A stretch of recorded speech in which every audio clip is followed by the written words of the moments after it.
Aujourd'hui, nous plongeons au cœur d'un événement qui a façonné l'histoire. Un événement dont les véritables secrets sont restés cachés pendant près de 1700 ans. Le Concile de Nicée.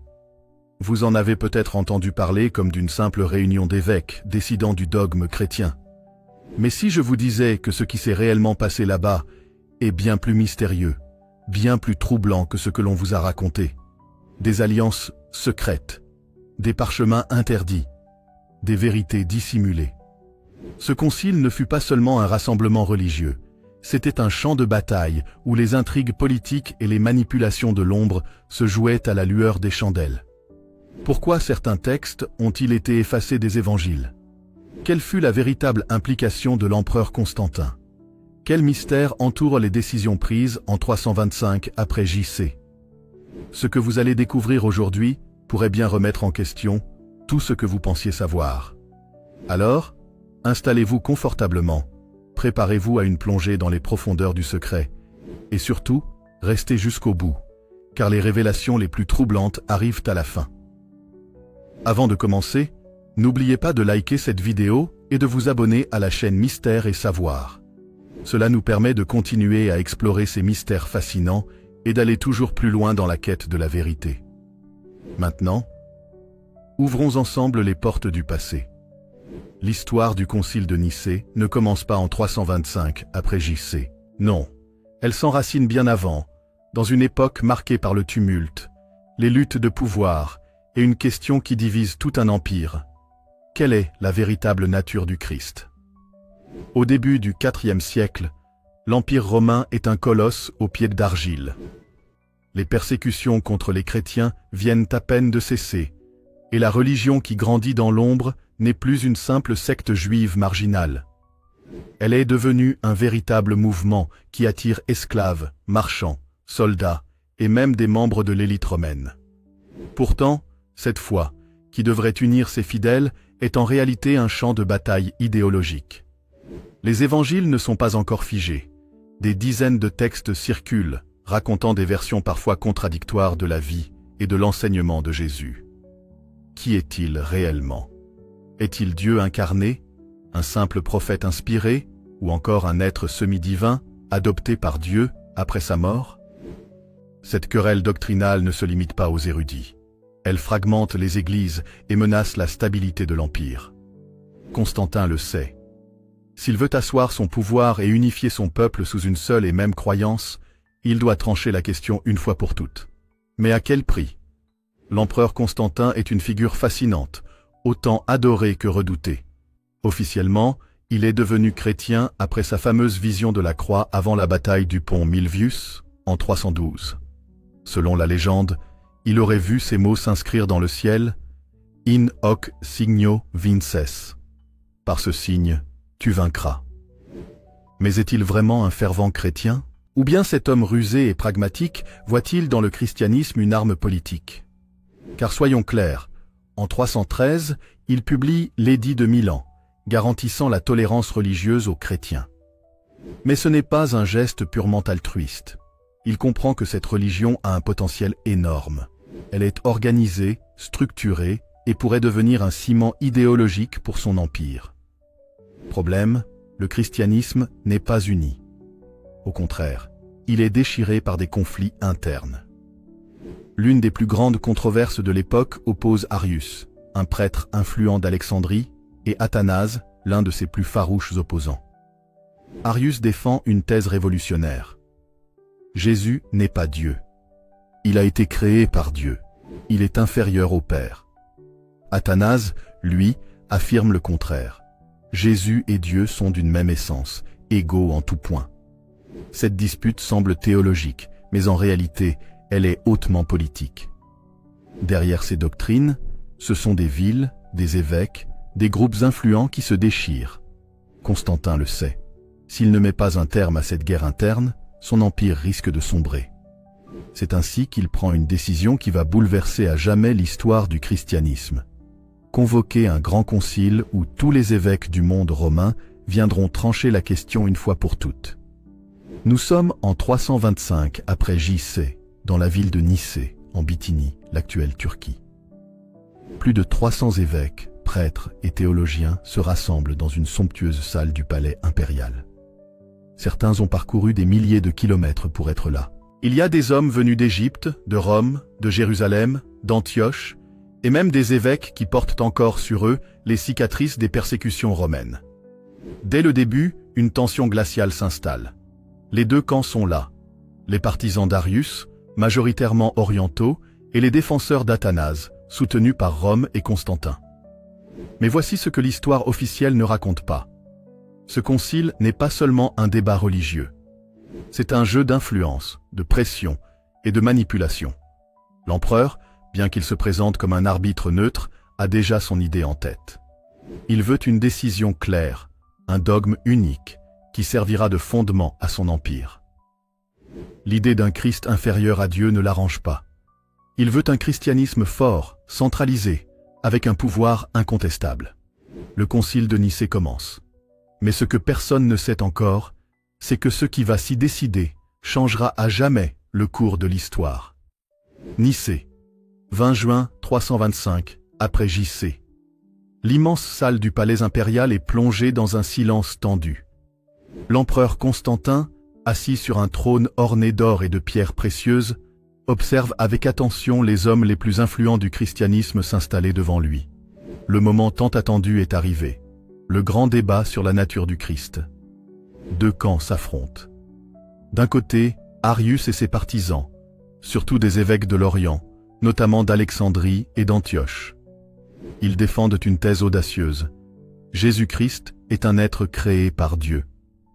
Il n'est pas éternel, donc inférieur au Père. De l'autre, Athanase et les Nicéens, soutenus par l'évêque de Rome et par Constantin lui-même. Pour eux, Jésus est consubstantiel au Père. Il est Dieu sous une autre forme. À mesure que les discours s'enchaînent, le ton monte. Des érudits citent les évangiles, des textes anciens, des arguments philosophiques. Mais peu à peu, le débat théologique se transforme en combat politique. Un moment stupéfiant se produit lorsque Arius se lève et prend la parole. Sa voix est calme, mais tranchante. Si Jésus était vraiment Dieu, alors pourquoi a-t-il dit sur la croix « Mon Dieu, pourquoi m'as-tu abandonné » Un être divin pourrait-il être abandonné par lui-même? Un murmure secoue l'assemblée. Certains hochent la tête en signe d'approbation, mais d'autres affichent un mépris visible. Puis, Athanase se lève à son tour.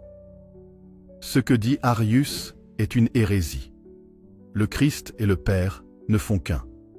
Ce mystère dépasse l'entendement humain, mais c'est ainsi que la foi doit être comprise. Soudain, un événement inattendu se produit. Un évêque furieux bondit sur Arius et lui arrache ses parchemins des mains avant de les jeter au sol. Des cris éclatent. Certains brandissent des documents anciens, d'autres menacent leurs adversaires du doigt. L'atmosphère devient chaotique. Constantin, voyant son grand projet menacé, intervient. Il exige que chacun se calme et respecte l'ordre impérial. Mais en réalité, il a déjà pris sa décision. Les jours passent et le débat s'intensifie. Mais dans les coulisses, des jeux d'influence se mettent en place. Des rumeurs circulent. On raconte que certains évêques auraient été menacés. Constantin, soucieux de l'unité de l'Empire, exerce une pression discrète. Certains reçoivent de généreuses récompenses. D'autres sont discrètement avertis qu'un refus pourrait entraîner leur exil. Des alliances se forment en secret. Le soir, alors que l'assemblée se disperse, des discussions ont lieu à voix basse. Certains hésitent. Vont-ils suivre leurs convictions ou se soumettre à la volonté impériale? Finalement, après plusieurs semaines d'intenses négociations et manipulations, le verdict tombe. Arius est déclaré hérétique. Le concept de la Trinité est adopté officiellement. Le credo de Nicée est rédigé, affirmant que Jésus est de même substance que le Père. Mais ce que l'histoire ne raconte pas, c'est ce qui s'est passé en secret après la clôture du concile. Après l'annonce officielle du credo, Constantin prend une décision radicale. Tous les textes chrétiens qui ne correspondent pas à cette nouvelle doctrine doivent disparaître. Des messagers impériaux sont envoyés dans tout l'Empire avec un ordre précis. Rassembler et brûler les écrits considérés comme hérétiques. Certains de ces textes interdits ont été redécouverts des siècles plus tard, comme les manuscrits de Nag Hammadi, qui contenaient des évangiles gnostiques cachés pendant des siècles. Parmi eux, l'évangile de Thomas, un texte où Jésus enseigne un savoir ésotérique. L'évangile de Philippe, qui insinue une relation spéciale entre Jésus et Marie-Madeleine. L'évangile de Judas, où Judas n'est pas un traître, mais le disciple préféré de Jésus. Pourquoi ces textes ont-ils été supprimés? Parce qu'ils ne collaient pas avec l'image officielle que Constantin voulait imposer. Pendant des mois, les scribes impériaux modifient, éliminent et standardisent les textes sacrés. Une version officielle de la Bible commence à émerger, effaçant à jamais des fragments entiers du christianisme primitif. Mais ont-ils réellement réussi à tout effacer? Dans l'ombre, certains érudits cachent des manuscrits interdits, les enterrent dans le désert ou les conservent en secret. Des moines copient discrètement des passages interdits dans des monastères reculés. Ces fragments de vérité ont survécu, et ils contiennent peut-être la clé d'un christianisme que l'on a voulu nous cacher. Nous sommes en 325 après J.C., et le concile de Nicée vient de se terminer. Officiellement, c'est une victoire totale pour Constantin et les partisans de la Trinité. Arius et ses disciples sont déclarés hérétiques. Le credo de Nicée devient la nouvelle norme de la foi chrétienne. Les textes dangereux sont traqués et détruits. Mais dans les coulisses, tout n'est pas aussi simple. Dès leur retour chez eux, de nombreux évêques commencent à regretter leur vote. Certains ont été forcés, d'autres achetés, d'autres encore craignaient l'exil. Un vent de contestation souffle sur l'Empire. Dans les villes où les idées d'Arius avaient une forte influence, comme Alexandrie, Antioche et certaines régions d'Asie mineure, le peuple refuse de se soumettre à la nouvelle doctrine. Les divisions s'aggravent, des émeutes éclatent, des affrontements entre chrétiens se multiplient. Constantin voulait unifier l'Empire, mais en réalité, il l'a plongé dans un conflit religieux qui durera des siècles. Et pendant ce temps, un homme en particulier devient une menace vivante pour la nouvelle foi imposée, Arius lui-même. Arius, le grand opposant de Nicée, n'est pas mort après le concile. Au contraire, il continue à enseigner et à rallier des fidèles, malgré son excommunication officielle. Mais en 336 après J.C., un événement mystérieux se produit. Arius, désormais vieilli mais toujours influent, est sur le point de réintégrer l'Église grâce à la pression de ses nombreux partisans. Constantin, sous la pression des évêques arianistes, accepte finalement de le réhabiliter. Une grande cérémonie est prévue à Constantinople. Mais la veille, Arius meurt dans des circonstances troublantes. Les récits de sa mort varient, mais tous sont étranges, presque surnaturels. Selon Athanase et les partisans de Nicée, Arius aurait été frappé par la colère divine. Alors qu'il marchait dans les rues de Constantinople, il aurait soudain ressenti une douleur atroce à l'estomac. Il se serait précipité dans une ruelle pour se soulager, et là, il serait mort dans d'atroces souffrances, vidant ses entrailles sur le sol. Cette description macabre est racontée par plusieurs chroniqueurs.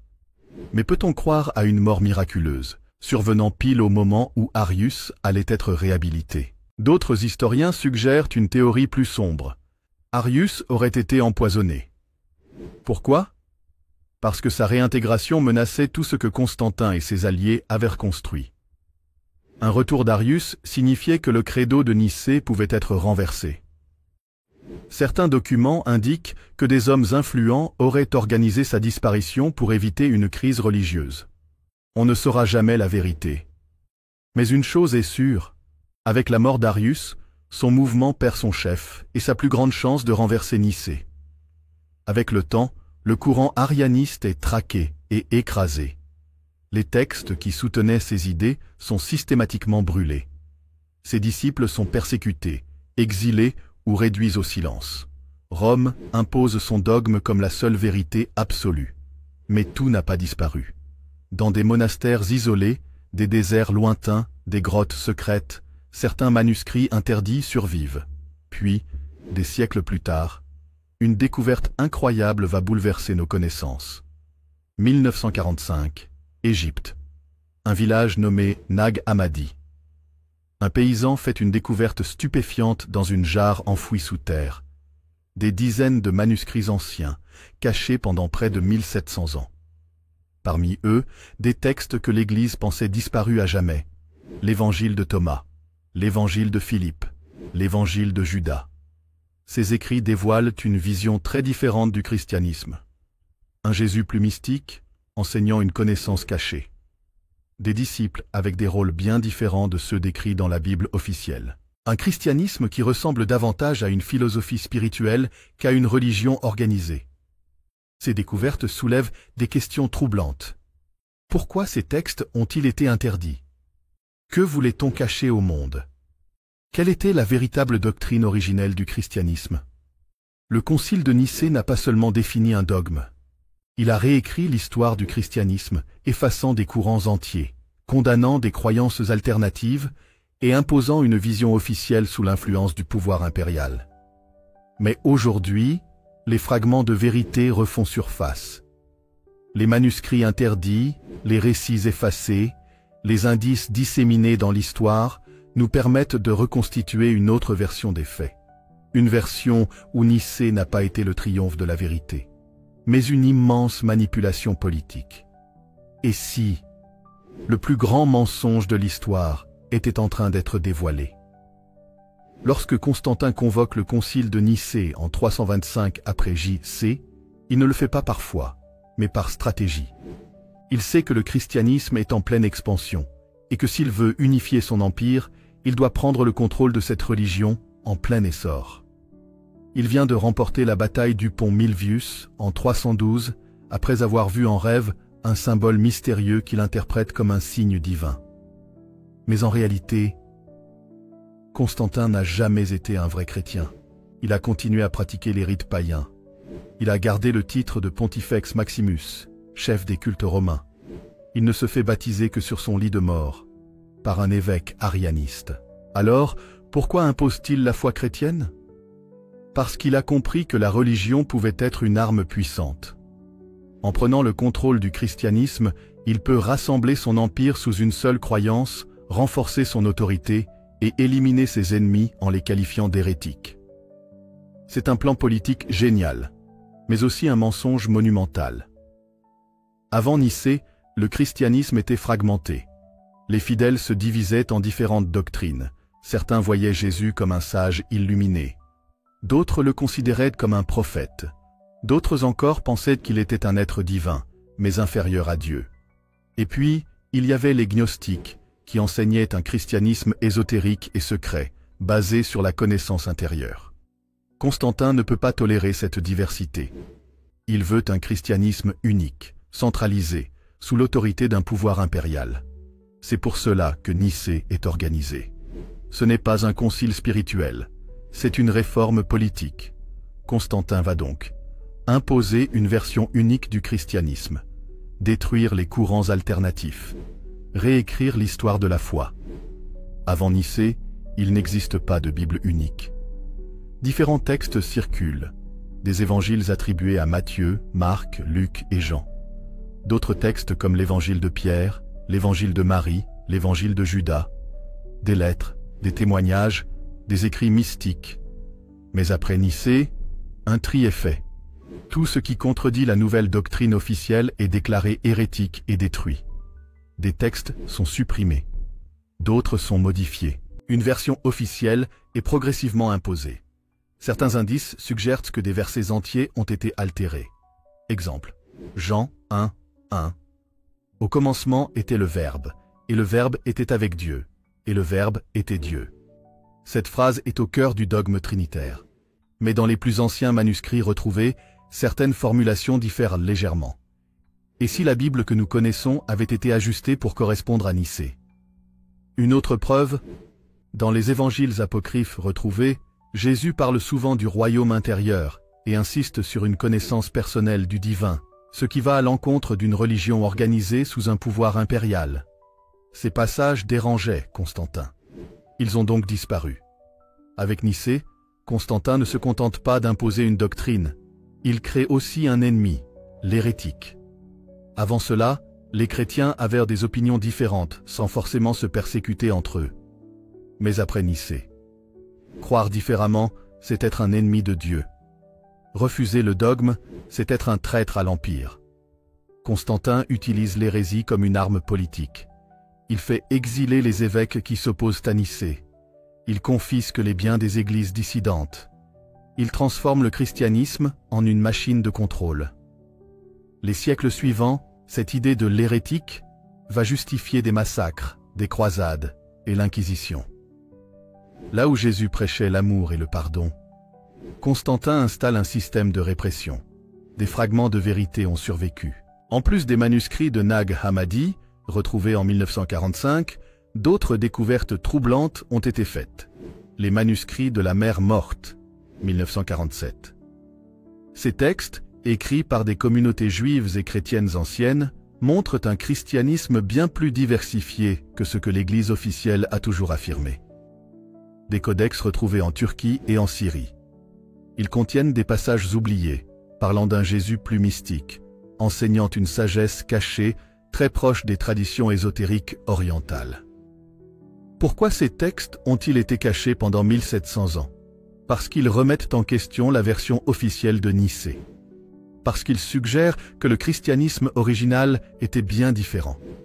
Parce qu'ils révèlent une vérité que l'Empire et l'Église ont voulu effacer. Le concile de Nicée n'était pas un simple débat théologique.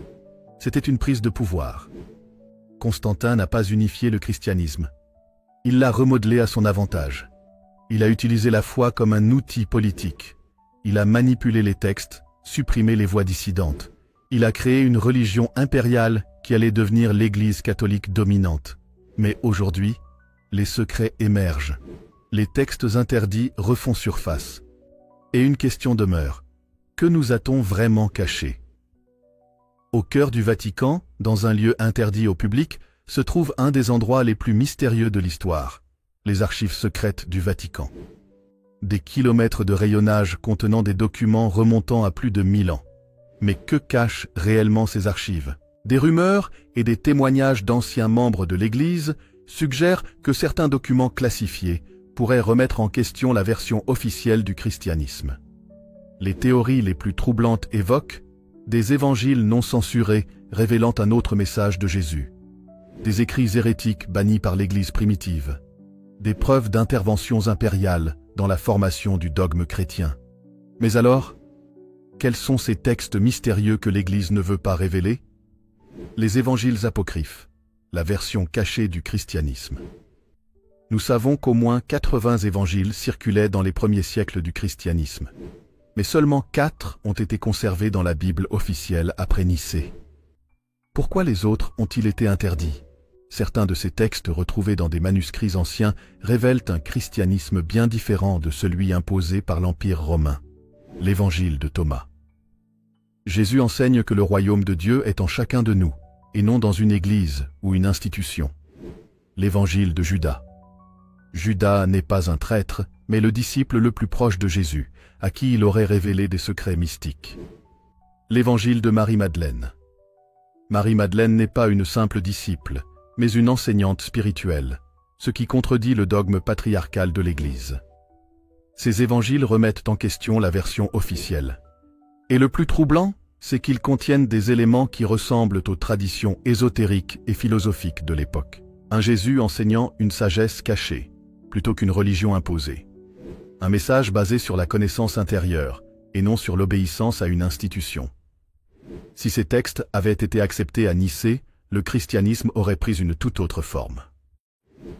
L'une des questions les plus troublantes est la suivante. La Bible a-t-elle été modifiée pour servir les intérêts du pouvoir? Il existe des preuves que certains passages ont été altérés ou retirés au fil des siècles. Des incohérences dans les plus anciens manuscrits retrouvés. Des ajouts tardifs dans les évangiles qui ne figurent pas dans les premières copies. Des changements de traduction qui influencent le sens des textes. Exemple troublant. Matthieu 28, 19. Allez, faites de toutes les nations des disciples, les baptisant au nom du Père, du Fils et du Saint-Esprit. Ce passage est aujourd'hui considéré comme suspect par certains experts. Dans les plus anciens manuscrits, la formule trinitaire n'existe pas. Que s'est-il passé? Certains pensent que cette phrase aurait été ajoutée bien plus tard, après le concile de Nicée, pour renforcer le dogme de la Trinité. Pourquoi l'Église a-t-elle gardé ces vérités cachées? Parce que révéler ces secrets changerait tout. Si demain, le Vatican confirmait que des passages de la Bible ont été modifiés, des évangiles interdits montrent une autre version du christianisme. Le concile de Nicée a été une opération politique plus qu'une décision spirituelle. Cela provoquerait une crise sans précédent. L'Église catholique perdrait son autorité. Des millions de fidèles remettraient en question ce qu'on leur a enseigné. L'histoire du christianisme serait réécrite. C'est pourquoi les archives secrètes du Vatican restent interdites au grand public. Aujourd'hui, grâce aux nouvelles découvertes, les manuscrits de Nag Hammadi, 1945, les manuscrits de la Mer Morte, 1947, les analyses critiques des textes bibliques par des historiens et théologiens indépendants. Nous commençons à voir une autre facette de l'histoire, une histoire où le christianisme original était bien plus diversifié et mystique, avant d'être transformé en une religion impériale. Et si, un jour, les archives du Vatican s'ouvraient entièrement au public? Quelle vérité choquante découvririons-nous? Le concile de Nicée a marqué un tournant décisif dans l'histoire du christianisme. Mais derrière les dogmes imposés, derrière les textes censurés, derrière les secrets du Vatican, se cache une autre vérité. Un christianisme oublié, plus libre, plus ésotérique. Un Jésus enseignant une sagesse intérieure, et non une institution autoritaire. Une histoire de manipulation et de mensonges, orchestrée au nom du pouvoir. Sommes-nous prêts à affronter cette vérité, ou préférons-nous rester dans l'illusion construite depuis 1700 ans? Depuis des siècles, des fragments de vérité ont émergé, mais ont systématiquement été supprimés. Pourquoi? Parce que certains secrets sont trop dangereux pour être révélés. Des documents anciens, des manuscrits oubliés, des artefacts troublants. Tout cela pointe vers une vérité cachée que l'Église et les puissants ont toujours cherché à dissimuler. Depuis le XXe siècle, plusieurs découvertes ont remis en question l'histoire officielle. Les manuscrits de la Mer Morte. Découverts en 1947, ils révèlent une autre vision du judaïsme et des origines chrétiennes. Les manuscrits de Nag Hammadi. Retrouvés en 1945, ils contiennent des évangiles gnostiques supprimés qui décrivent un Jésus mystique, enseignant une sagesse intérieure. Mais le plus troublant, c'est que ces découvertes ont été rapidement récupérées par les autorités religieuses et politiques. Certains documents ont disparu. D'autres ont été censurés ou reclassifiés comme non authentiques. L'Église a interdit à ses fidèles de s'y intéresser. Pourquoi cette peur de la vérité? Parce que ces textes montrent un christianisme bien différent de celui imposé par Nicée. Parce qu'ils révèlent des éléments qui pourraient faire vaciller l'autorité de l'Église. Mais si l'Église a tenté de supprimer ces vérités, y a-t-il eu des groupes qui les ont préservées? Les Templiers. Ces chevaliers, officiellement chargés de protéger les pèlerins en Terre Sainte, auraient découvert des secrets sur Jésus et le christianisme primitif. Certains pensent qu'ils auraient trouvé des textes interdits cachés sous le temple de Jérusalem. Persécutés et exécutés en 1312 par l'Église et le roi de France, que cherchaient-ils à protéger? Les cathares. Ce groupe chrétien du Moyen-Âge prêchait un christianisme différent, rejetant l'autorité de l'Église catholique. Ils croyaient que le Dieu de l'Ancien Testament n'était pas le vrai Dieu, et que Jésus prêchait une libération spirituelle et non une religion d'obéissance. Ils ont été exterminés lors de la croisade des Albigeois, orchestrée par l'Église. Tuez-les tous, Dieu reconnaîtra les siens. Pourquoi une telle violence contre eux? Parce qu'ils détiennent peut-être un savoir qui devait rester caché. Certains indices de cette vérité cachée pourraient être visibles, sous nos yeux. Les fresques des cathédrales médiévales. Certaines peintures cachent des symboles liés au gnosticisme et aux savoirs interdits. Les œuvres de Léonard de Vinci. Certaines théories suggèrent que ces peintures, comme la Seine, contiennent des messages codés révélant une vérité cachée sur Jésus. L'architecture des églises. Certaines cathédrales gothiques sont remplies de symboles alchimiques et ésotériques, montrant une influence de traditions spirituelles interdites par l'Église. Pourquoi ces éléments apparaissent-ils dans des monuments chrétiens? Et si certains artistes et architectes tentaient discrètement de transmettre un message secret? Et si la plus grande manipulation de l'histoire était bien plus profonde que ce que nous imaginions? Si Nicée n'était pas seulement une réunion pour établir la doctrine chrétienne, mais une opération massive pour effacer une partie de la vérité, les indices pointent vers une hypothèse troublante. Le christianisme primitif était très différent de ce qu'on nous a enseigné. Il s'inspirait de traditions mystiques et ésotériques. Mais l'Empire romain a remodelé cette foi pour en faire une arme de contrôle. Des vérités ont été supprimées, des textes ont été modifiés, des connaissances ont été cachées. Mais pourquoi? Parce qu'un christianisme basé sur la connaissance personnelle et la liberté spirituelle aurait été impossible à contrôler. L'Empire ne voulait pas une foi libre, il voulait une religion d'État. Et c'est ainsi que le christianisme originel a été transformé en un outil de domination. Mais aujourd'hui, les choses changent. Les archives interdites commencent à être révélées. Les manuscrits anciens ressurgissent. De plus en plus de chercheurs osent remettre en question l'histoire officielle. Et si nous étions à l'aube d'une grande révélation? Si demain les archives du Vatican étaient ouvertes, qui découvririons-nous? Si d'autres textes anciens refaisaient surface, que nous apprendraient-ils? Sommes-nous prêts à affronter cette vérité? Une chose est sûre, le mensonge ne peut pas durer éternellement. Nous voici arrivés au terme de cette incroyable plongée dans l'un des plus grands mystères de l'histoire. Ce qui s'est réellement passé au Concile de Nicée. Au fil de cette enquête, nous avons découvert des vérités cachées, des manipulations historiques et des secrets bien gardés qui continuent encore aujourd'hui à susciter curiosité, questionnement et débats passionnés. Le christianisme, tel que nous le connaissons aujourd'hui, est-il vraiment celui des origines? Quels autres secrets dorment encore dans les archives du Vatican? Sommes-nous à l'aube d'une révélation qui pourrait tout changer? Une chose est certaine, l'histoire n'est jamais figée. Chaque jour, de nouvelles découvertes nous permettent de mieux comprendre le passé et de remettre en question ce que nous avons toujours cru savoir. Et peut-être qu'un jour, la vérité éclatera enfin au grand jour. Remerciements et appel à la communauté. Si vous êtes arrivés jusqu'ici, un immense merci à vous. Votre curiosité et votre soif de savoir sont précieuses. C'est grâce à vous que ces sujets continuent d'être explorés et débattus. Si cette enquête vous a captivé, n'hésitez pas à liker cette vidéo pour montrer votre soutien et aider à faire circuler la vérité. Abonnez-vous à la chaîne Mystère et Savoir pour ne rien manquer des prochaines révélations.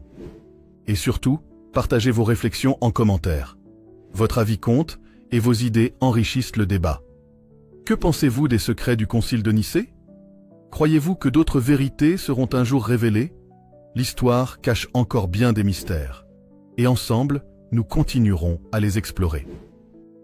Merci encore et à très bientôt pour une nouvelle révélation fascinante.